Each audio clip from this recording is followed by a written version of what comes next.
नमस्कार।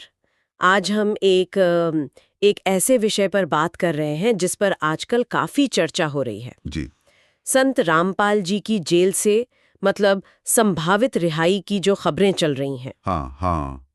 ये काफ़ी सुनने में आ रहा है आजकल। हमारे पास दरअसल एक YouTube वीडियो का ट्रांसक्रिप्ट है जो इसी सवाल को थोड़ा खंगालता है अच्छा। कि क्या ये सिर्फ अफवाहें हैं या इनमें कुछ सच्चाई भी है। तो देखते हैं इस ट्रांसक्रिप्ट में क्या है। हाँ, तो इसी के आधार पर समझने की कोशिश करते हैं कि ये सब बातें क्यों हो रही हैं, अनुयायियों का क्या सोचना है, जो शक कर रहे हैं वो क्या कह रहे हैं। और कानूनी तौर पर क्या स्थिति है ना? बिल्कुल। हम्म, और देखिए, ये मामला बहुत से लोगों के लिए जज्बाती है, हम्म, तो हम बस जो इस ट्रांसक्रिप्ट में जानकारी है वही सामने रख रहे हैं। सही बात है। निष्पक्ष रहना जरूरी है। तो ये सब शुरू कैसे हुआ, मतलब पहली चिंगारी कहाँ से लगी? सुनने में आया कि एक सोशल मीडिया पोस्ट थी। हाँ, वो काफ़ी वायरल हुई। उसमें बस एक लाइन लिखी थी कि जल्द ही एक बड़ा फैसला आने वाला है, संत रामपाल जी महाराज आज़ाद होंगे।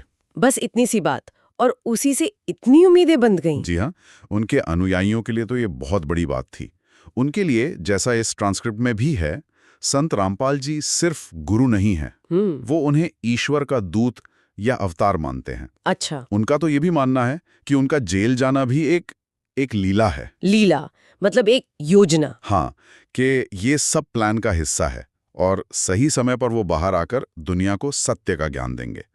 उनकी रिहाई को वो एक नए युग, सतयुग की शुरुआत की तरह देख रहे हैं। और ये भी बात आई है कि अनुयायी उनके पुराने प्रवचनों का भी जिक्र कर रहे हैं। बिल्कुल, जैसे कोई पुरानी बात उन्होंने कही थी कि एक वक्त आएगा जब सत्य खुद अदालत की कुर्सी पर बैठेगा।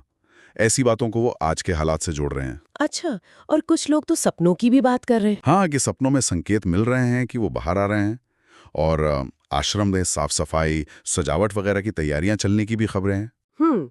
लेकिन हर को तो इस पे यकीन नहीं कर रहा होगा। नहीं, बिल्कुल नहीं। ट्रांसक्रिप्ट में शक करने वालों का भी जिक्र है। उनका मानना है कि ये सब या तो भावनाएं भड़काने के लिए है। या फिर सोशल मीडिया पे बस व्यूज और लाइक्स के लिए। हाँ, ऐसा भी हो सकता है। वो लोग कानूनी प्रक्रिया पर जोर दे रहे हैं कि जो भी होगा कानून के दायरे में होगा, अफवाहों से नहीं। और कानूनी स्थिति क्या है असल में? ट्रांसक्रिप्ट क्या कहता है इस पर? देखिए, जानकारी यह है कि कुछ पुराने मामलों में शायद सबूत थोड़े कमजोर पाए गए हैं अच्छा। और सुनवाई में भी कुछ तेजी आई है। लेकिन ये साफ है कि अदालत या सरकार ने रिहाई की कोई तारीख नहीं दी अभी तक। कोई आधिकारिक घोषणा नहीं हुई है। बिल्कुल नहीं।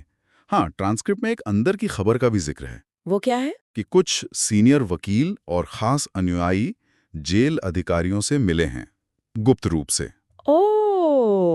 और कहा जा रहा है कि इससे शायद केस की दिशा बदल सकती है, और एक नए सबूत की भी बात है जो हाल ही में पेश हुआ है, जिसने आरोपों को कमजोर किया है। कथित तौर पर। हाँ, हाँ, ऐसा कहा जा रहा है। ये तो काफी पेचीदा होता जा रहा है। लेकिन विरोधी पक्ष भी तो होगा। हाँ, हाँ, बिल्कुल।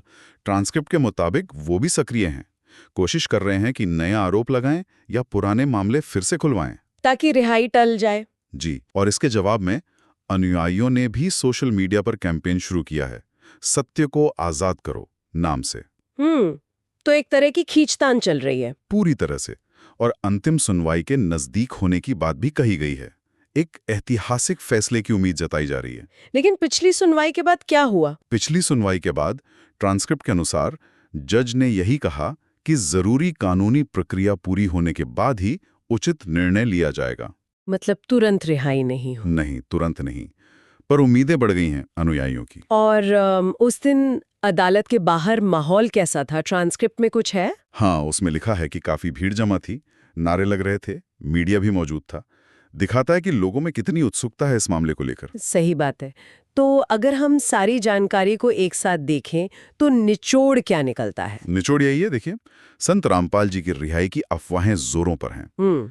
अनुयायियों का विश्वास बहुत पक्का है। हम्म। विरोधी पक्ष भी अपनी कोशिश में लगा है और कानूनी प्रक्रिया चल रही है। उसमें कुछ पॉजिटिव संकेत मिले हैं अनुयायियों को। लेकिन कोई अंतिम फैसला या आधिकारिक घोषणा अभी तक नहीं हुई है। ट्रांसक्रिप्ट के आखिर में क्या कहा गया है? आखिर में यही कहा गया है कि भले ही रिहाई अभी नहीं हुई, लेकिन माहौल बदल चुका है।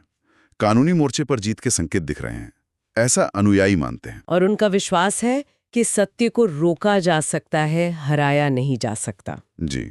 ये पूरी स्थिति वाकई एक बड़ा सवाल खड़ा करती है। कौन सा सवाल? कि जब इतनी गहरी आस्था और इतने संगठित अनुयायी एक तरफ हों, और दूसरी तरफ एक जटिल कानूनी प्रक्रिया और विरोध हो, खासकर आज के सोशल मीडिया के जमाने में। हाँ, तो नतीजा क्या होता है? बिल्कुल, इसका अंजाम क्या होगा, ये देखना वाकई दिलचस्प होगा। जी, ये कहानी आगे क्या मोड़ लेती है, ये तो वक्त ही बताएगा।